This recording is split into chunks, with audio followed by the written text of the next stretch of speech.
Sir life insurance ಮಾಡಿಸಿ sir, ತುಂಬಾ ಒಳ್ಳೇದು. ನೀವ್ ಇಲ್ದೇ ಇರ್ಬೇಕಾದ್ರೆ ನಿಮ್ಮನ್ನ ನಮ್ದವ್ರು ಚೆನ್ನಾಗಿರ್ತಾರೆ, ಯೋಚನೆ ಮಾಡಿ. ಅಯ್ಯೋ ಮೇಡಮ್, ನಾನು ಯಾವನು ನಂಬೋದೇ ಇಲ್ಲ. ಸರ್ ದುಡ್ಡು ನೀವ್ ಸತ್ಮೇಲ್ ಬರುತ್ತೆ ಅನ್ಕೋಬೇಡಿ, ನೀವ್ ಇದ್ದಾಗ್ಲೂ ಬರುತ್ತೆ. ಮೆಚುರಿಟಿ ಮುಗಿದ್ಬಿಟ್ರೆ ನಿಮ್ಗ್ ಸಿಗುತ್ತೆ ನೋಡಿ.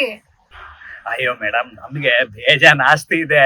ನಮ್ಮ ಅಪ್ಪ ಅಮ್ಮ ಸಿಕ್ಕಾಪಟ್ಟೆ ಆಸ್ತಿ ಮಾಡಿದ್ದಾರೆ. ನಮ್ಗೇನ್ ದುಡ್ಡಿಗೇನ್ ಯೋಚನೆನೇ ಇಲ್ಲ. ಸರ್ ನಮ್ಗೂ ಆಸ್ತಿ ಇತ್ತು ಸರ್. ನಮ್ ರಿಲೇಟಿವ್ಸ್ ಎಲ್ಲ ಮೋಸ ಮಾಡಿ ಎಲ್ಲಾ ಆಸ್ತಿನೂ ತಮ್ದಾಗಿಸ್ಕೊಬಿಟ್ರು.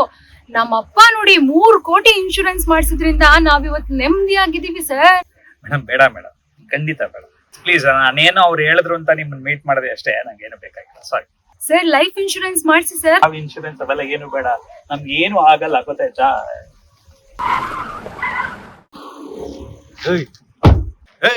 ಸಾಯಕ್ ನನ್ ಕರಿಬೇಕಾಗಿತ್ತ? ಮನೇಲಿ ಹೇಳಿ ಬಂದಿಲ್ವಾ? ದುಡ್ಡಿದು ಈ ದುಡ್ಡಿದು ಜಗದೊಳೆಲ್ಲಕ್ಕೂ ದೊಡ್ಡದು. ಈ ರೂಪಿ ಜಗದೀ ರೂಪಿ, ರೂಪಾಯಿ ಇರದವನೇ ಕಪಿ. ದುಡ್ಡಿದು ಈ ದುಡ್ಡಿದು. ನೆಕ್ಸ್ಟ್ ಅಲ್ಲಿ ರಾಜಾಜಿನಗರ. ಡೀಟೇಲ್ಸ್ ವಾಟ್ಸಪ್ ನಲ್ಲಿ ಕಳಿಸ್ತೀನಿ.